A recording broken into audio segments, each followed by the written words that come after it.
કોરોનાના કાળમાં જાહેર મેળાવડાઓ યોજવા પર પ્રતિબંધ ફરમાવવામાં આવ્યો। દિવાળી બાદ કોરોનાનો વિસ્ફોટ થયો, જેને લઈને હજુ પણ સ્થિતિ પર આંશિક કાબુ મેળવવામાં સફળતા મળી છે। ત્યાં બનાસકાંઠામાં ફરી એકવાર કોવિડની ગાઈડલાઈનના ધજાગરા ઉડાવી ડાયરાનું આયોજન કરાયું।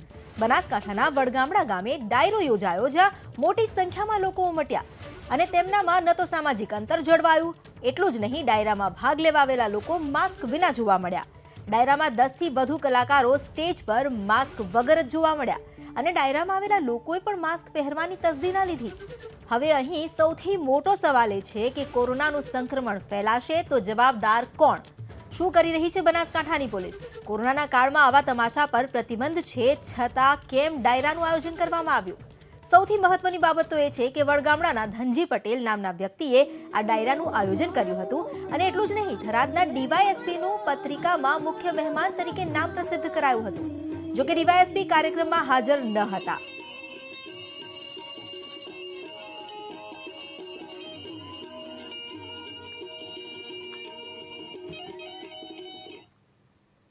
જે રીતે સોશિયલ ડિસ્ટન્સનો ભંગ થઈ રહ્યો છે, એબીપી અસ્મિતાની મુહિમ છે હું તો બોલીશ। જઈએ સીધા રોનક પટેલ પાસે। જી રોનક।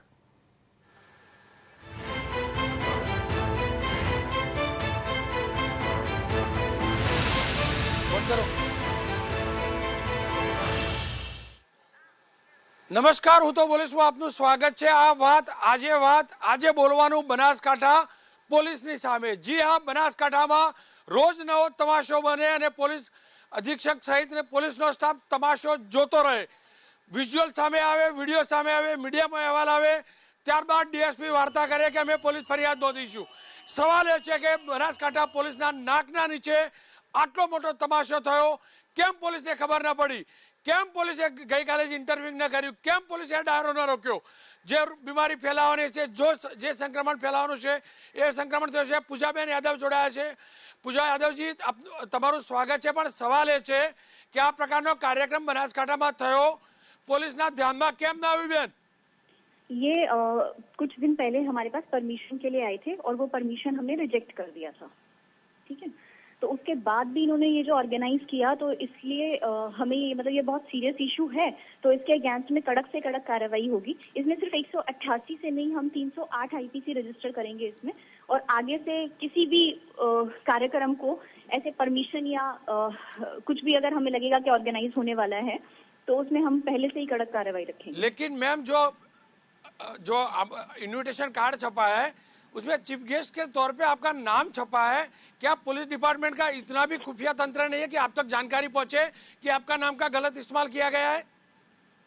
ये नाम काफी बार बिना परमिशन के छाप देते हैं, तो हम इनको वार्निंग देते हैं, बट फिर भी ये जैसे हुआ इस केस में, तो आगे से मैं इसका और ज्यादा ध्यान रखूंगी कि ऐसा बिल्कुल पॉसिबल ना हो। नहीं, क्या इस मामले में आपने वार्निंग दिया था? आपका नाम छपा था, आप तक सूचना तक न पहुंची, कैसे मान सके कोई? इस मामले में मेरे पास इन्विटेशन कार्ड नहीं आया था, तो आप तक जानकारी तक नहीं पहुंची। पुलिस करती क्या है? खुले में पब्लिकली कार्यक्रम होता है, पुलिस को पता तक नहीं होता है, मीडिया पे आता है। इस चीज की तो ठीक है, परमिशन के लिए ये आए थे, बट इन्होंने कार्ड नहीं, पुलिस तक नहीं दिखाया। कल कार्यक्रम हुआ, इतनी भीड़ इकट्ठा हुई, पुलिस के ध्यान में न है, कैसे मान सकते हैं कोई?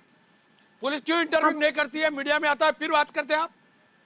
नहीं, पुलिस का जो इन्फॉर्मेशन मिली पुलिस को, हाँ, इसमें थोड़ा सा बेदरकारी अपनी रही है पुलिस की कि हाँ, इनको बहुत लेट इन्फॉर्मेशन मिली है, बट जैसे इन्फॉर्मेशन मिली उसी टाइम पे हमारे वीडियोग्राफर और 1-2 कांस्टेबल्स वहाँ पे प्रेजेंट थे और वीडियोग्राफी हमने की है उस इवेंट की। वीडियोग्राफी की मैम, तो उसी वक्त छापेमारी करनी चाहिए, तभी पकड़ना चाहिए लोगों को।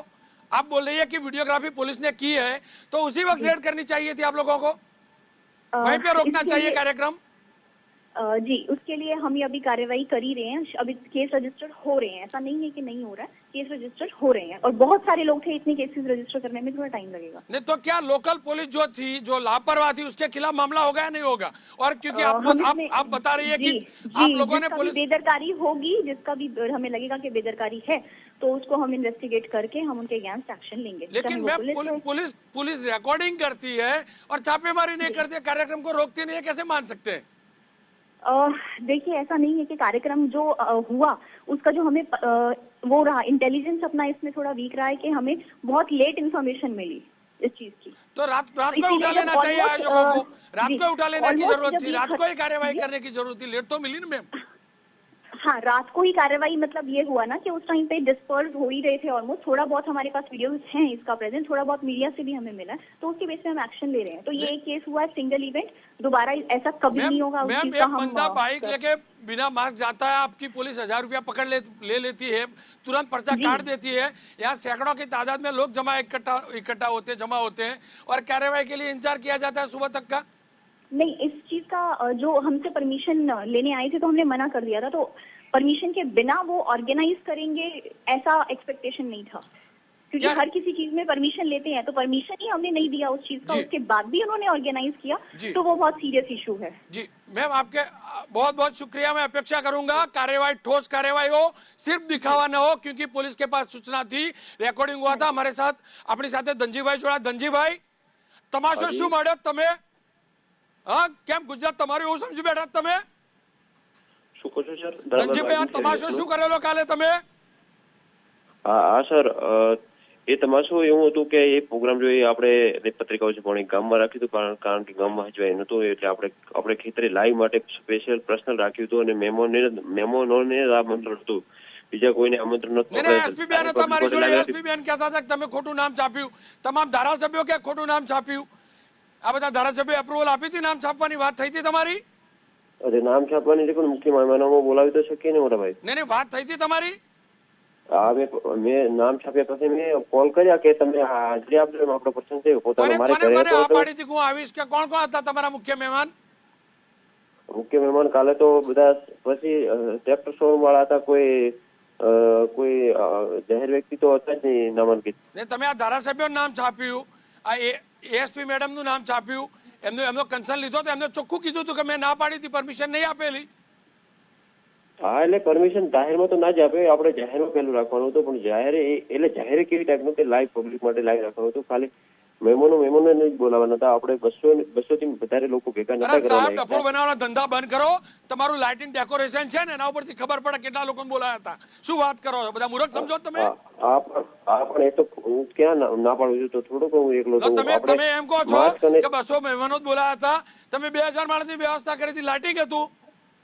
હા, પણ તો અમારે જોઈએ તો ખરી ને વ્યવસ્થા. અમને અમારા પ્રતિભાવ ઉપરથી ખબર ના પડી જાય કે ત્યાં આગળ કેટલા લોકો આવશે, તો આપણે શું ગ્રાઉન્ડ મોટું લઈ તમને જોઈએ, આટલી બધી ખબર પડે, તમને એટલી ખબર ના પડે કે જનતાને ના પાડી દેવી જોઈએ? હા, પણ શું ત્યાં આગળ આયા પછી શું ધોકોલની ગાડી મૂકવી? હા, ગાડી જ મૂકવાની ને. પેલો કોરોના અરે ના, ગાડી મૂકવા જાય અમારે જીવવાનું છે માર્કેટમાં. એમ કહેશો? માર્કેટમાં અમારે જીવન છે, અમારે એક સરકારથી લડી શકાય પણ આખી જનતાથી ન લડી શકાય, એ વાત આપણી સાહેબ, ખોટી છે. જનતાથી બિલકુલ લડવાની વાર્તાઓ બંધ કરો. તમે તમાશો કર્યો છે, તમે ખોટું કર્યું, તમે માની લો તમારાથી ભૂલ થઈ, તમે ખોટું કર્યું, તમે સામેથી જાઓ પોલીસ સ્વીકારી લઉં સ્ટેશન. છું, હું સ્વીકારી લઉં છું ને.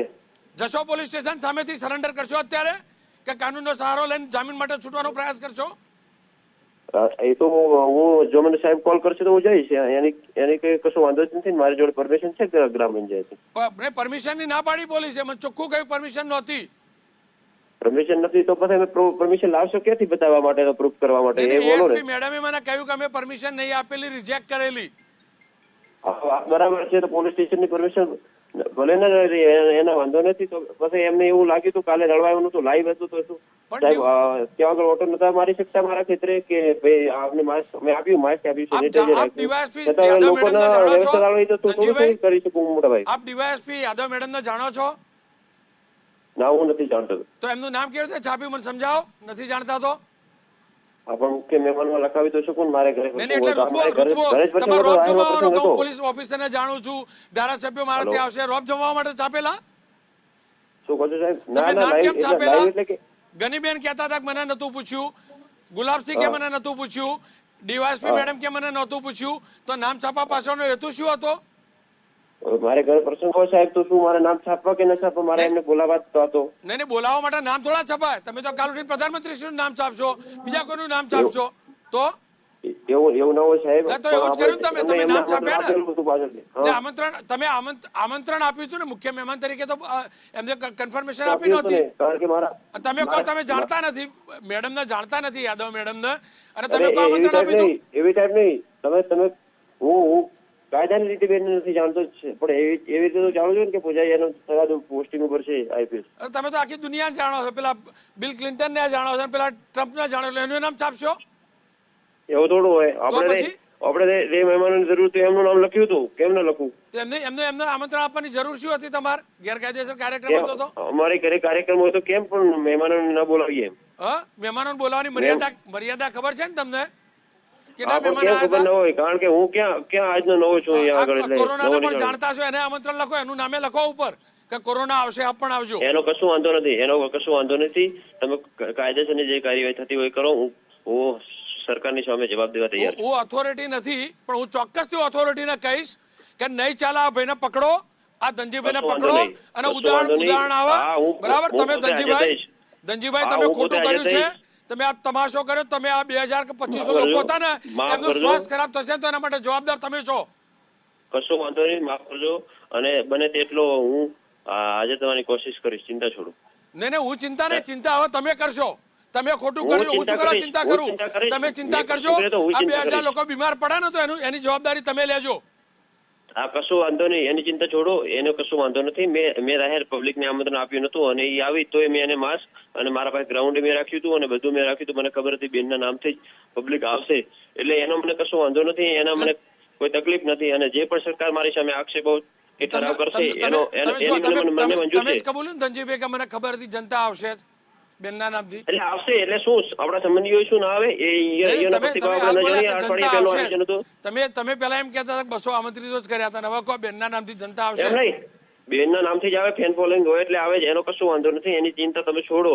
પણ હું શું કહું છું કે જે પણ સરકાર, હું ગુજરાતનો નાગરિક છું, તમે કોણ કહેવાળા ચિંતા છોડો? હું ચિંતા કરીશ અને હું જ કઈ પોલીસને જાઉં અને જોઉં, કારણ કે એ જ આપણો પરસોત્તમ છે. મારો ધર્મ મને ખબર જ છે, તમે તમારો ધર્મ ચૂક્યા છો સાહેબ. તમારો ડાયરો કરવાનો હેતુ શું હતો? હું નથી કહેતો ખોટો હતો, હેતુ સારો હોઈ શકે. તમે, હું ફરીથી કહું છું ધનજીભાઈ, તમારો હેતુ સારો હોઈ શકે, ફંડ રેઝિંગ કરી સારા કામમાં વાપરવાનો હોઈ શકે, એની નાન નથી. હું એ નથી કહેતો મુદ્દો. તમે સારું કામ કરતા હશો અને જો સારું કામ હોય, તમારા જેવા અનેક લોકો કરે એમને સલામ ભરવી જોઈએ. ડારાના પૈસા સારા કામમાં જતા હોય. સવાલ સમયનો છે ધનજીભાઈ, સમય ખરાબ છે, આપ જાણો છો. કોઈના મરણમાં 50-100 લોકોથી વધુ નહીં જતા ને આપણે ધનજીભાઈ. એટલે એવું કશું 250 અત્યારે એવું કઈ ફાઇનલ એવા 250 લાવો એવું કે 200 જણ લાવો એવું નથી, પણ ગ્રાઉન્ડ મોટો અને વ્યવસ્થિત રીતે હોય તો સોશિયલ ડિસ્ટન્સ જો દળવાતું હોય તો વધારે આપણે માણસોને બોલાવી શકીએ એવું તો કરું છું, કારણ કે લગ્નમાં અત્યારે બહુ માણસો હોય છે. હા સાહેબ. ખેર ધનજીભાઈ, આપનો ખૂબ ખૂબ આભાર. અને આપ આપના આત્માને પૂછજો, આપ આપના પરિવારને પૂછજો કે તમે યોગ્ય કાર્ય કર્યું કે નહીં, અને એક ઉદાહરણ પૂરું પાડજો. સામેથી પોલીસ જોડે જજો અને કહેજો કે મેં ભૂલ કરી છે, આ ગુના હેઠળ મારી ધરપકડ કરો. ખેર સવાલ બનાસકાંઠા પોલીસ ઉપર હતો, છે અને રહેશે. કેમ જાહેરમાં કાર્યક્રમ થયો, કેમ પોલીસે રાત્રે કાર્યવાહી ન કરી, કેમ મીડિયા રિપોર્ટની રાહ જોઈ? અને જો આ પ્રકારનું ચાલશે, 2 દિવસ પહેલા પણ હું બોલ્યો હતો, નાગરિક બેંકનું જે નોટંકી હતી, એમના જીતેલા લોકો બનાસકાંઠામાં આ જ રીતે યાત્રા કાઢેલી, વિજય સરઘસ કાઢેલું, ત્યારે પણ બોલેલો. આજે પણ પોલીસ, અને જો આ પ્રકારની કાર્યવાહી, આ પ્રકારના કાર્યો થતા રહેશે ગેરકાયદેસર, તો હું બોલતો રહીશ.